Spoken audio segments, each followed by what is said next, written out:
This is the new weekly outlook for this week. Before we move on to the technical side, we're going to start off with the fundamentals. And before we get into the economic calendar, we're going to start off with the major fundamentals that have been impacting the markets the last couple of weeks, this weekend, and even the upcoming couple of weeks ending off the month. The very first thing is going to be the Trump's global tariff escalation. By August 1st, the US is likely to impose 30% blanket tariffs on EU goods, impose 20 to 50% duties on exports from Brazil, Vietnam, China, and other countries, and specifically target pharmaceuticals, semiconductors, cars, aluminum, and copper industries. This tariff agenda has two major consequences for the markets, which the market has already been pricing in when you look at it from a technical perspective, with the massive volatility and the consolidations that we have been seeing on the intraday and higher time frames. The very first thing is going to be the inflation risk, where we're expecting higher import cost, which will lead into higher CPI and put more pressure on the Fed to hold out the rates for even longer.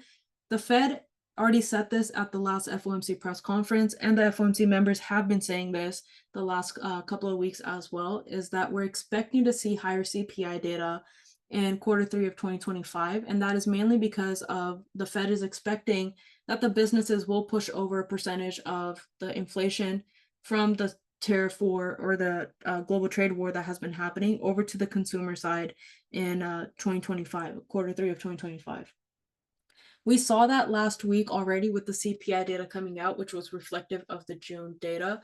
So when you go on to July 15th, you see the month over month coming out, and that increased to that 0.3% from that 0.1% rate of the month prior to that. And then year over year increase from 2.4% up to 2.7. We're expecting a 2.6% increase instead. But the second risk here is the growth risk, which is higher input costs for businesses, which will lead into lower corporate earnings and then show us a slowdown in global GDP. But June's data shows us that PPI came out at a 0%. That doesn't mean that there's no inflation. It just means that it's at the same exact rate as the previous. We're expecting that inflation on the producer side would increase by 0.2%, but it stayed at that 0.3, which is that 0% right here that is reflective of June's data. So going into the following month, we're expecting that CPI is going to first slow down just for a little bit, because PPI is a leading indicator of that. But then after that, if we see next month PPI increasing, then that's going to show us that the inflation on the businesses side is increasing, and then ultimately it's going to be pushed over to the consumer side. So as of Q3 2025, the Fed is expecting that the consumers will be paying a lot more for the products, services, goods, all that stuff, because businesses will not do a full 100% transfer of the inflation, but they're going to do a certain percentage of that. And we'll see that going into next month. So overall, what this means is that the market is currently being pulled in two directions, where inflation is saying rates higher for longer, but growth is saying that cut rates now. And this tension is creating that volatility that we have been seeing in the market through consolidation. The second thing is the Fed being in political crosshairs, with Trump escalating attacks on Jerome Powell, threatening to remove him. We saw that the markets reacted sharply to that last week when Trump said that he had drafted a letter to remove Powell, but then he came back and said that he doesn't really plan on doing anything with it. So far we saw, based on that news, the US dollar weakening on the fears of that Fed independence being threatened. And then we also saw indications of this through the bond yields, where the yields on long bonds rose, pricing in the loss of Fed credibility. So what this means is that if there's any signal of Powell being replaced, or that a Trump-picked dovish chair is coming in, that's going to trigger a sharp risk-off move followed by a dollar weakness and the gold strength in the market. The final thing is the Middle East tensions, the geopolitical tensions there, where Israel is preparing to invade, once again, the last Hamas stronghold, escalating humanitarian concerns, and then also added $12.5 billion to the defense budget and is increasing the Arrow missile procurement. Iran has also agreed to limited nuclear talks, but the risk of retaliation still remains high there. So this geopolitical risk is still underpinning support for safe havens like gold and JPY, and increasing concerns around energy markets and defense spending led inflation globally. This week, coming onto the economic calendar, we have a ton of red folders that are coming out. This week and next week are going to be very important in the market. And overall, the sentiment that's going to be setting in is going to be a lot more volatility and a lot more event and fundamental driven, with a lot more of the cautiously risk off under the surface investor sentiment. Starting off today, we have the JPY upper house elections, and then we also have the JPY bank holiday. Going into tomorrow, you have yellow folder day. So starting off quite easy when it comes to the New York session. Things pick up on Tuesday with Governor Bailey speaking, and then you have also the Fed Chair Powell speaking, and the Richmond Manufacturing Index coming out. So things pick up a little bit on Tuesday. And then if you're trading any JPY pairs, then you want to watch out for that core CPI data that's going to come out in Asian session on Tuesday. Going into Wednesday, you have some PMI data coming out from Australia, and then you have the RBA governor speaking as well. If you're trading any euro pairs, you want to watch out for the German consumer climate because Germany is one of the biggest economies in the Eurozone. So whatever happens there will be impacting your pair. But then right after that, the following day, you have a big day for the euro, and with the PMI data coming out from France, Germany, and then also you have interest rates coming out from the Eurozone. We're expecting to maintain the interest rates, but the more important thing here is going to be the press conference and also the monetary policy statement. You also have PMI data coming out from the UK and the US, and you have unemployment claims coming out from the US as well. So Thursday is going to be a big day in the markets with a lot of red folders, a lot of volatility, and then continue down onto Friday. You end off with the Tokyo core CPI coming out in the last Asian session of the week. Then you have retail sales coming out from the UK. You also have the German business climate, which is different from the consumer climate, but both of these are going to be very important if you're trading the euro pair. And then you're ending off with the core durable good orders. Next week is going to be a lot more important, a lot more volatility. This week will be setting us up for next week because next week is going to be NFP week. So you have the JOLTS job openings coming out, you have the consumer confidence that's going to be coming out from the US. And then continue down, you have the advanced GDP coming out. You also have interest rates coming out next week from the US, and then you also have interest rates from Japan coming out. And continue down, you have core PCE price index coming out, and then finally NFP on Friday. So next week is going to be a lot of volatility in the market, and this week is going to be setting us up for that next week. Let's come on to the technical side. So once again, the sentiment that we're looking at is massive volatility, fundamental driven market, and cautiously risk off under the surface. So be very careful when you're looking at your higher time frame levels and then looking for your opportunities on the lower time frames, especially if price is tapping into that monthly, weekly, and daily resistance and support levels. You want to make sure that you're not catching a buy opportunity at the high or a sell opportunity at the low. Starting off with US 30, we have the weekly time frame. I'm going to mark off the previous week's top wick rejection, which is respecting that previous resistance right up top here, and we'll call that 600 flat, 44,600. And then I'm going to mark off this support right here, which is also that previous weekly support. So that's kind of the range that we're sitting in this week, which is going to be that 44,100. And you can adjust these levels as you drop down to lower time frames as well. Right now, we see that very clearly the weekly time frame is respecting both of this support and resistance. When we come on to the daily time frame, we start to see that consolidation. So from a fundamental perspective and the market sentiment perspective, the technical side aligns perfectly with that, where the market has been extremely volatile. We have been waiting for these major deadlines. You've had these major fundamentals that were released, for example, that letter from Trump to fire Powell, but then he said he's not going to do anything with it. We saw the market reacting to that as well.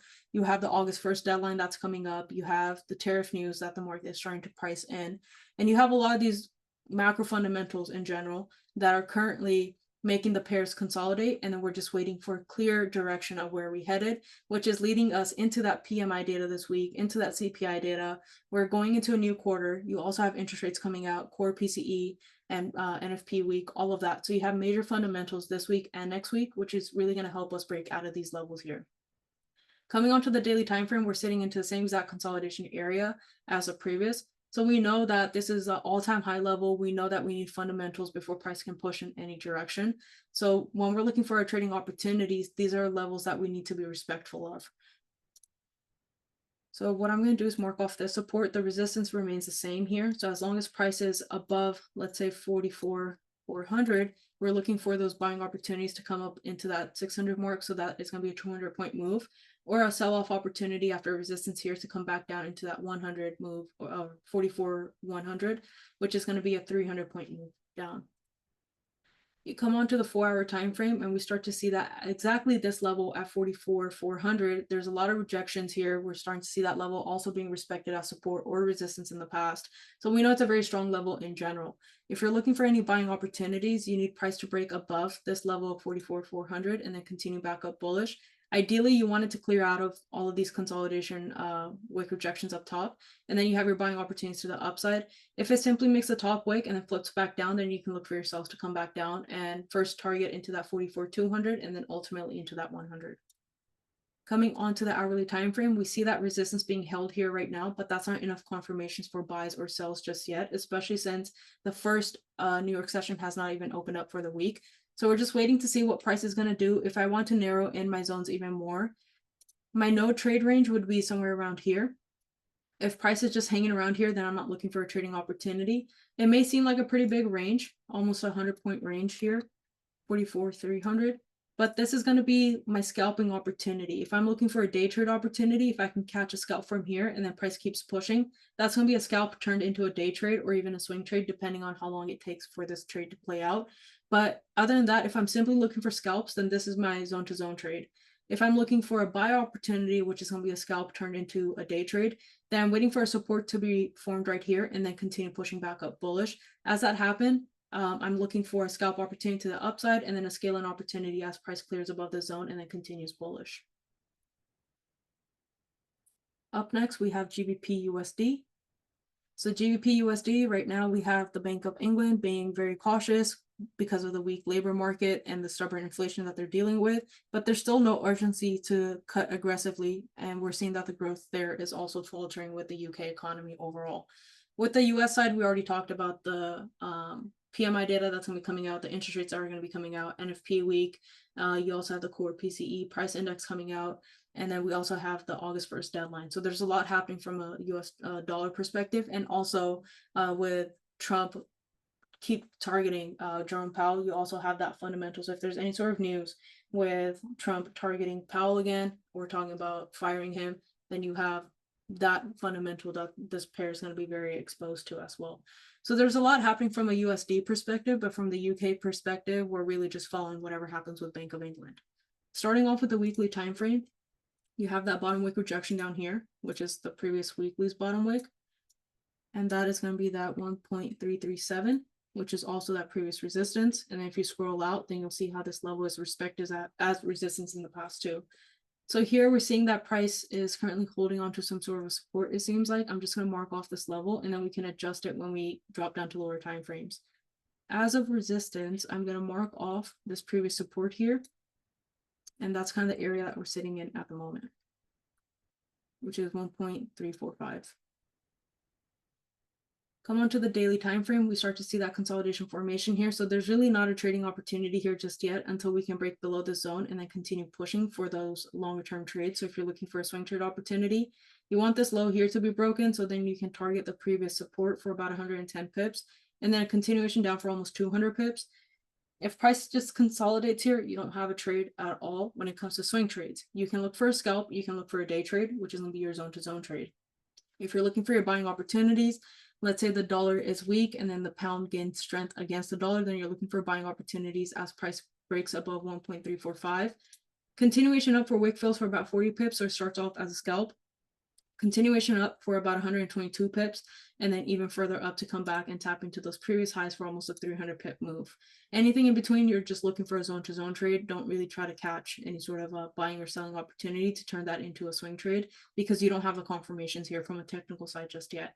So there's a lot happening fundamentally this week and next week, and that's what we're waiting for. There's a bit of a divergence between the technical and the fundamental and the market sentiment side. So we're just waiting for that to align. When the fundamentals release, we'll know what's going to be the clear direction when it comes to the US dollar strength or the weakness. Dropping down to the 4-hour time frame, you have that zone to zone trade again for your scalps. So if you're looking for your scalping opportunities, you wait for an established support and then a continuation back up. Right now, even on the hourly time frame, this pair is consolidating. So you wait for that resistance here to be broken and then push up. And you're coming up into that 1.345 area. And then if price just rejects that and then pushes back down, then you have another sell opportunity to come back down. So for this pair, I would be very careful when it comes to any scalping or day trades. I would only be entertaining this pair for any sort of swing trade opportunities after price breaks out of all those levels. With Euro USD, we have the ECB. So same exact fundamentals when it comes to the US dollar as we have already discussed. But from the Euro side, you have the ECB to cut twice more this year. The EU also faces the broad US tariffs on autos, semiconductors, and the pharma industries. And right now, we're not seeing any sort of trade talks that are progressing. So we want to see if there's going to be any sort of optimism from that aspect. And we have this entire week and even next week to see if there's going to be any sort of progress and any sort of trade talks and trade deals. And if we do end up getting a trade deal, then I do expect this pair to continue pushing back up bullish. If that doesn't happen, then we're sitting in consolidations at the moment, and we're just waiting to see what the retaliatory tariffs are going to be from the EU. And that's going to be helping move this pair a lot more. From a technical perspective, you've got the bottom wick from the previous weekly candle, which is at 1.156. And then zoom out. I'm going to mark off this level right here, which is that previous resistance, since this weekly candle just started forming. And that is going to be that 1.165. And if I look to the left, then I see that resistance, support, and then support for all this right here. And we see a lot of consolidation, wick rejections, and all that stuff in between this range. So I know that this is going to be messy price action when I drop down to lower time frames. And there's a very high chance I'm just looking for a zone-to-zone trade. So coming onto the daily, I start to see a lot more consolidation formation here as price just maintains that bearish structure. It seems like right now we're testing this bullish structure with the new low formation right here. So I want to wait for the fundamentals. I want to see if there's going to be any sort of clear direction where we're headed. But other than that, I'm just looking for swing trade opportunities, if that, or sorry, scalp opportunities, if that. So when I drop down to the hourly time frame, what I want to see for any sells is price breaking below this and then a continuation back down. Those are your sells for this pair. If price maintains that support right on this level, then we're looking for those buying opportunities to come back and reject into that 1.165 area. Other than that, I'm not really looking to hold out a scalp into a swing trade or anything like that, because I need the 4-hour and daily levels here to be broken before I can look for my entries for swing trade opportunities. So this is quite similar to the GU setup. Just wait for your fundamentals to align and then really use these two pairs for your swing trade opportunities rather than scalps. Then we have GBP JPY. Same exact fundamentals from the UK side. And then from Japan, we have the yen strengthening post-election today due to Ishiba's coalition loss. And then Bank of Japan also likely to delay hikes due to the political instability there. So as of right now, we're seeing that there's going to be short-term choppy movements for GBP JPY and USD JPY because of the fundamentals that we're watching out for. Based off of the technical side, you have on the weekly time frame this 199.7, which is your resistance right here. And then I'm going to mark off this support right here, which is that previous weekly candle's bottom wick rejection right into this area. And that's going to be my range for this week. And then if price breaks above that resistance, then we have that clean momentum to the upside north of 200. You come onto the daily time frame and you start to see a lot more consolidation formation here. So if you wanted to, you can adjust your level to sit right below that consolidation support at 198.4. And if price breaks below that, then you look for your scalps, turn into day trades, turn into swing trades. But even this pair is in that bullish structure to the upside and just testing into those previous highs, where we have seen that fundamentals are very important for any sort of momentum in either direction. So same thing here, just wait for your fundamentals. You have CPI coming out from Japan this week. You have the PMI data coming out from the UK as well. And then next week, you have the interest rates and all that stuff coming out, which is really going to be impacting this pair.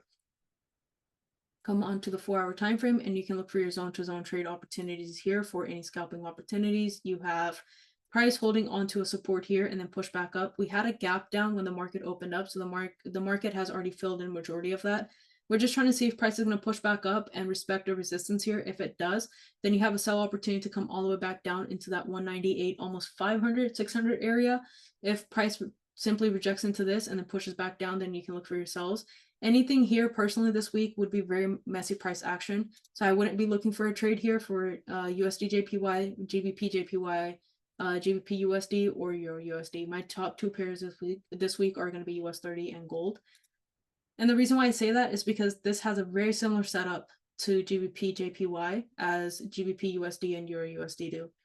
So from a fundamental perspective, again, all those fundamentals for the US, and then also the fundamentals that we just discussed for Bank of Japan, and also the tariffs that are going to be imposed in the next couple of weeks. Based off the weekly time frame, you have this level right here, which is going to be that 148.9, and then support is going to be these bottom wick rejections down here, which is that previous resistance, and we'll adjust this when we drop down to lower time frames. So this can be your 147 level flat. Come on to the daily. So on the daily, we see how price keeps respecting this area, but if you wanted to adjust it a bit more, you could do it right up top there, and then if price breaks the low, then you target this level down here. As of right now, we are also sitting in consolidation for this period 2, which is 147.8. Same thing as GBP/JPY, you can look for your scalp opportunities here, but there's really not a swing setting up just yet. And we're waiting for price to break out of this consolidation here too. So if you're looking for your scalping opportunities, you want price to break below the support and then establish a resistance here, and then you have your selling opportunities to the downside below this yellow zone. If price just remains in between this area, then you don't really have a trading opportunity. I would call that a no trade zone in between here. If price breaks above that, then you have your buying opportunities to the upside. Anything in between, I would stay out of it. As you can see, price bounces out around a lot in this area here. And then coming on to gold. On the weekly time frame, you have that resistance. We'll just call it 33.64. And then support, bottom wick rejection of the previous weekly candle, which is going to be that 33.10. Come on to the daily time frame, and we start to see that consolidation formation here. Here we are starting to see that underlying bullish setup here due to the Fed pressure, the Israel and Gaza geopolitical tensions, and then also the Powell risk. So all of that is setting up a lot more of that risk off sentiment that we're discussing on the fundamental side earlier in this video. And we are starting to see that on the technical side too, as price maintains that bullish structure. We're not really breaking the previous highs and lows, but as you can see, there's a lot more bullish volume here to the upside. That doesn't mean that we're setting up for a swing trade opportunity just yet. Again, we need these levels here to be broken first, and then you can look for your swing trade opportunities, but you do have good potential zone to zone trade when you're looking for your scalps or even day trades.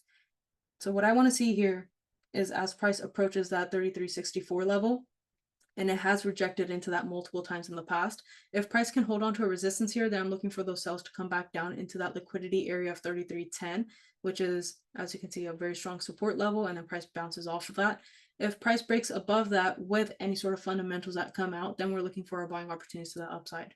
If I come onto the 4-hour time frame and then I zoom out, I start to see how price respects this area, and there's a lot of volatility and a lot of volume after price breaks out of this level. So I know that this is a very strong liquidity area too. So based off of the 4-hour time frame, I'm waiting to see a resistance and then a sell-off opportunity to the downside. And then if price just holds on to a support here and then pushes back up, then we have those potential buys. If I were to narrow in my level, I'm not really looking for a trading opportunity unless price can break below 33.47.7, which should give us enough time going into tomorrow's New York session and even Asian session, and then when things pick up starting Tuesday, especially for the dollar. So that should give us enough time, enough room to wait for any sort of fake outs, any sort of consolidation, anything like that, and then get a clear movement in either direction. So this week overall, we're expecting that there is going to be some choppy price action on the lower time frames, intraday time frames for majority of these pairs. But this week, it's going to be very volatile. It's going to be a very fundamental driven market, and a lot more of the risk off sentiment under the surface. And that's what we're watching out for. It's not a quiet week. Everything from central bank tone shifts to real-time tariff escalations to political risk with Powell, Ishiba, anything that's happening in the Middle East. It's all coiling markets into a volatile reaction window. So this week and next week, volatility is going to be your friend, but we just have to be prepared for that. So use macro confirmations, use the market sentiment bias, and smart risk management. Stick to those clean setups and be very patient. So the best trades from this week, they're going to come after the market digests the ECB and the Fed tone and prepares for the August 1st tariff trigger. As always, I hope you guys have a great rest of the week. And if you have any questions, feel free to reach out on Instagram at SharmaFX.